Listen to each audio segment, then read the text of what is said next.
President Obama earlier this month named a sex offender as a recipient of a Presidential Medal of Freedom.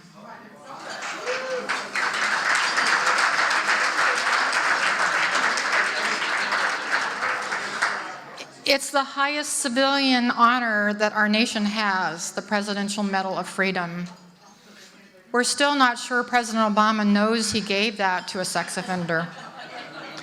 But whether he knows it or not, we are here to celebrate that award. And the award was given to Mr. Bayard Rustin. I didn't know who he was. Did you know who he was? Yeah.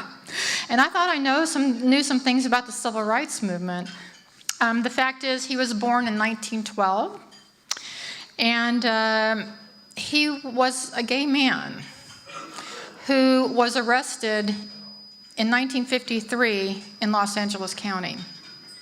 So it's just amazing that this month he was given this honor, that the conference is in LA, and because he was arrested for homosexual activities and spent 60 days in California jail for being a gay man, that he wore the label of sex offender. And he wouldn't today, thank goodness, but the fact is he did then. And by the way, the award was given to him posthumously, since he did die 25 years ago. Now, Bayard, again, for those of us, many people in the audience, and for me just about 2 weeks ago, didn't know that he was, in fact, a very close advisor to Dr. Martin Luther King. And he, in fact, Bayard, is given the credit for being the chief organizer for the March on Washington. And just 2 days ago, of course, was the 50th anniversary of that march. And I'm sure that's why President Obama chose this year to give him the award. And in case you didn't know who some of the other awardees are, Bill Clinton is one of them, and so is Oprah Winfrey. So that's the caliber of person that we're talking about and his colleagues here in getting this award. So I'm just guessing that several of you watched Dr. Martin Luther King's speech this week, on Wednesday in particular at the 50th anniversary of a special speech that he gave, right? And he gave a speech called, "I Have a Dream."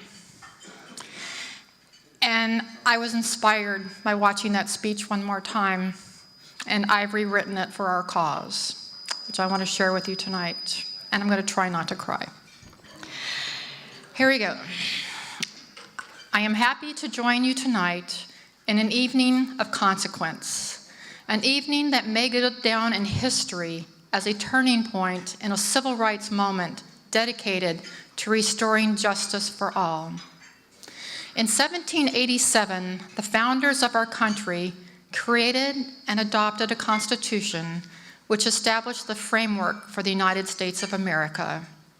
Just 4 years later, the founders amended the Constitution by adding protections for individual rights and liberties, 10 amendments known as the Bill of Rights.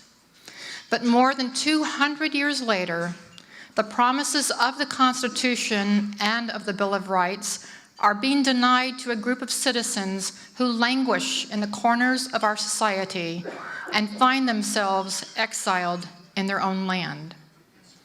That group of individuals has been labeled by some as sex offenders. I shall henceforth refer to them as registered citizens. Registered citizens have made a mistake. They have broken a law, and they have paid their debt to society by going to prison or serving time on probation.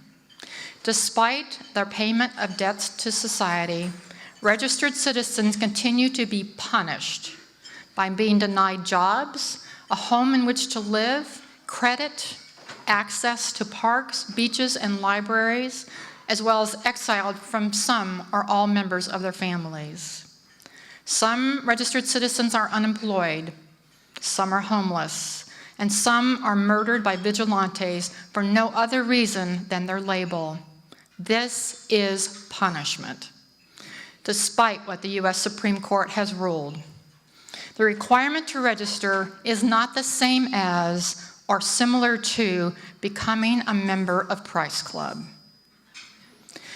In a sense, we have come to this conference in Los Angeles to cash a check, a promissory note that was signed by the founders of this nation.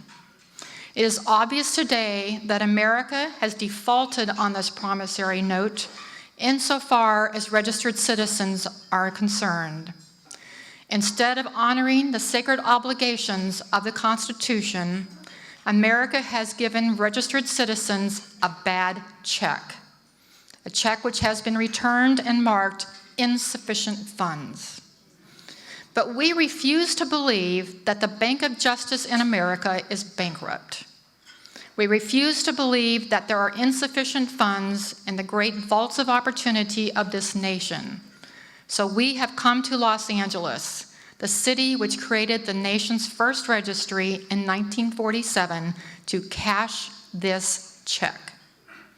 A check that will give us all the riches and security of justice. We have also come to remind America of the need to act now. For it would be unconscionable for the nation to overlook the urgency of the moment when civil rights are being denied and citizens such as Charles and Gretchen Parker are murdered by vigilantes in South Carolina. This sweltering summer of the registered citizens' legitimate discontent will not pass until there is an invigorating autumn of freedom for registered citizens. But 2013 is not an end, but a beginning. Today, there are more than 750,000 American citizens who are being denied their constitutional rights every day, 24 hours a day, 7 days a week, 365 days a year. This must stop. Now is the time to lift our nation from the quicksands of injustice to the solid rock of justice. Now is the time to make justice a reality for all citizens, but we cannot move forward alone. We must include our loved ones, our parents, our children, our nieces, nephews, aunts, uncles, neighbors, and friends who will serve as objective witnesses to the plight of registered citizens. I am mindful that some of you have come here from faraway states, Maryland, Massachusetts, Florida. I am also mindful that some of you have recently been released from prison, and some of you remain on probation or parole. Go back to Maryland, go back to Massachusetts, go back to Florida, go back to the slums where some homeless registered citizens live, knowing that somehow this situation can and will be changed. I say tonight to you, friends, even though we face the difficulties of today and tomorrow, I have a dream. It is a dream that is deeply rooted in the American dream. I have a dream that one day this nation will rise up and live out for all citizens the true meaning of its creed. We hold these truths to be self-evident, that all people are created equal. I have a dream that one day in the parks of Maryland, registered citizens can have a family picnic. I have a dream that one day in the libraries of New Mexico, registered citizens can read a book. I have a dream.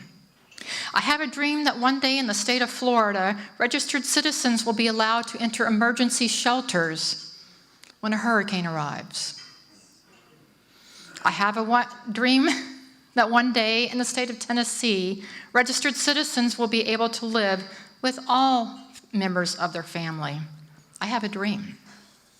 I have a dream that one day in the state of Ohio, registered citizens can celebrate Halloween in their own homes without fear of arrest.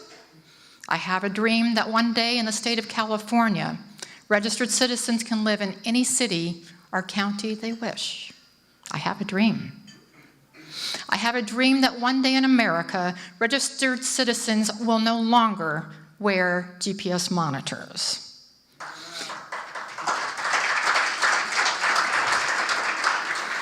I have a dream that one day in America, armed police officers will no longer show up on the doorsteps of registered citizens. I have a dream. I have a dream that one day the names, photos, and home addresses of registered citizens will no longer be published on the internet.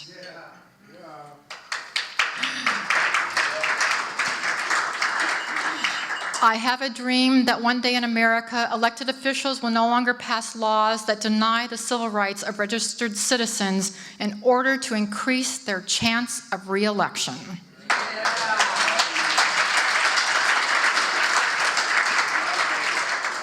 I have a dream. I have a dream that one day registered citizens will not be treated like lepers and will not be publicly disgraced, humiliated, and shamed.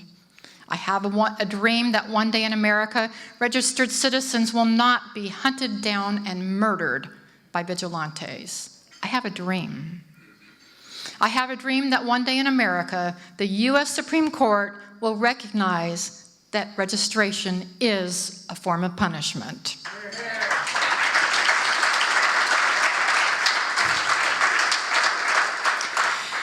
I have a dream that one day in America, registered citizens will live in a nation where they will not be judged by a mistake they made decades ago, but by the content of their current character and actions. This is our hope. This is the faith which I will continue my work to restore justice for registered citizens. With this faith, we will be able to hew out of the mountain of despair a stone of hope.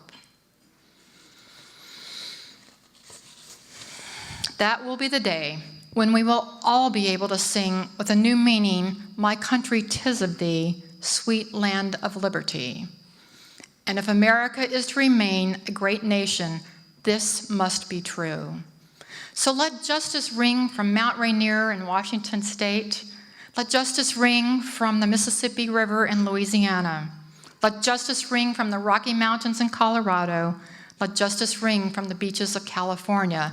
Let justice ring. And when these things happen, justice will ring from every village, every hamlet, every state and city. And that will in turn speed up the day when all citizens, registered and unregistered, will join hands and repeat together the ultimate goal of this movement, to live as citizens, which are expressed so beautifully in the last 6 words of our nation's Pledge of Allegiance, with liberty and justice for all. Thank you.